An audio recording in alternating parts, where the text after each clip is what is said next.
जैसा कि आपके इल्म में है, आपको आज इस बात का पता चला, चूंकि मैं मौके पर मौजूद नहीं था, उम्रे के लिए गया हुआ था। तो जैसे मैं कल पाकिस्तान पहुंचा हूँ, घर आया तो मुझे गली बदराल से एक वीडियो मुझे वसूल हुई। उसके अंदर मैंने देखा कि ये जो साथी बैठे हुए झंझैब भाई, झंझैब के बारे में मुझे ये पता चला कि भाई इसने कुरान मजीद की एक आयत के ऊपर जो है मजाक किया तौर पर, तंजीह तौर पर आयत के अंदर इसने अपनी तरफ से रद्द-बदल किया।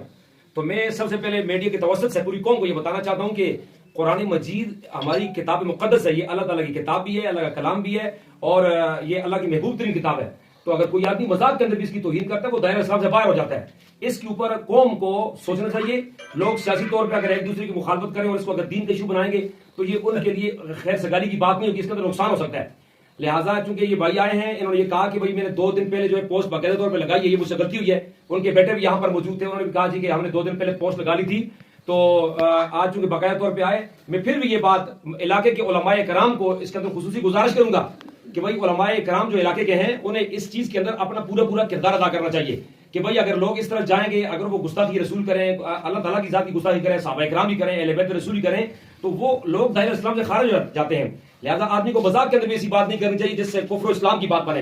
तो मैं एक बार फिर गुजारिश करता हूँ, आज ये भाई यहाँ पर आए हैं, लेकिन चूंकि अभी अमन और मान की सूरत हाल ऐसी बनती है जो इलाके के अंदर ही बदनज़मी फैलती है, मैं तमाम साथियों से गुजारिश करूंगा कि भाई मजाक के तौर पर भी ऐसी बात कुछ न बनाए, दीन के इस्लाम की मजाक बिल्कुल ना करें जिसपे आपको नुकसान हो सकता है। क्योंकि हम कल भी अल्लाह के दीन के मुहाफिज थे और आज भी हैं। आज तो हम अभी ताजा रोज़े रसूल पर यह वादा करके आए हैं, अल्लाह, उसके रसूल, कुरान, सहाबा इकराम और अहले बैत उज़्ज़ाम की कोई भी शख्स अगर तौहीन करेगा तो सबसे पहले वो है, बाद में हमारी जान है। हम उसके लिए अपनी जान की परवाह किए बगैर हम उसका दिफा करेंगे। अल्लाह ताला हम सबका हामी नासिर हो। ऐसी चीजों को सियासी तौर के ऊपर न लाया जाए। सियासत से दूर रह करके, दीन एक अलग चीज है, सियासत एक अलग चीज है, उसको दीन के अंदर न लाया जाए और दीन इस्लाम के साथ मोहब्बत की जाए, न कि नफरत की जाए, न कि मजाक। बहुत बड़ी मिस्टेक हुई है जिसकी मैं अल्लाह को और पूरी कौम को माफी मांगना।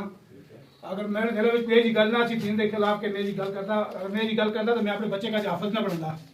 मेरा बच्चा माशाल्लाह हाफिज कुरान है और मैं पूरी कौम को माफी मांगना, ये मेरी गलती है, पहली और आखिरी गलती। इंशाल्लाह आइंदा मेरी गल न सुन मक सारे भरा माफ करे अल्लाह की रजा वास्ते। अल्लाह गफूर रहीम जात है तो तुम मेरे भरा हो, अच्छी कसर के खिलाफ बुरा न सोचते, सब मेरे भरा हैं, माफ करे मेरे भरा। साथ साथ मैं अपने मौजूदा थाने के SHO साहब जनाब मलक आसिफ साहब का शुक्रिया अदा करता हूँ कि आसिफ साहब ने मौके की नजाकत को जानते हुए फौरन बंदे को गिरफ्तार किया और यहाँ तक पहुंचाया। और इससे पहले भी मैं मौजूद नहीं था, जब मैं उम्रे के लिए जा रहा था तो खड़ी के अंदर जो वाकया पेश हुआ, सहाबा इकराम की गुस्ताखी हुई, तो उनमें भी इन्होंने अपना किरदार अदा किया है। और हम मीडिया के तवसत से बाकी भी थानों के जितने अफसरान हैं उन तक ये पैगाम पहुंचाना चाहते हैं कि आप अफसरान भी हैं, आप हुकूमत के नौकर भी हैं, मुलाजिम भी हैं, लेकिन आप साथ साथ अल्लाह और उसके रसूल के भी नौकर और मुलाजिम हैं। जब आप अल्लाह और उसके रसूल के लिए जब हरकत के अंदर आएंगे तो अल्लाह ताला आपको बरकत भी देंगे और आपको इज्जतों से नवाजेंगे भी। आप देखते हैं कि हमारे इलाके के अंदर जो ऐसे 2 कत्ल के जो बिल्कुल आधे कत्ल थे, जिनका सुराग नहीं मिल रहा था, मैं ये समझता हूं कि हमारे आसिफ साहब के साथ और हमारी जो भलाई जो टीम है, यहाँ के SHO साहब, SP साहब हैं और इसी तरह DSP साहब हैं, जिन्होंने अपना बड़ा किरदार अदा किया। मैं ये समझता हूं कि इन लोगों की दीन के साथ बड़ी मोहब्बत है, जिसकी वजह से अल्लाह इनके लिए रास्ते खोलते जाता है। तो मैं बाकी अफसरान तक भी ये बात पहुंचाना चाहता हूं कि अगर दीन के बनोगे तो सारी दुनिया आपकी बन जाएगी। बहुत शुक्रिया।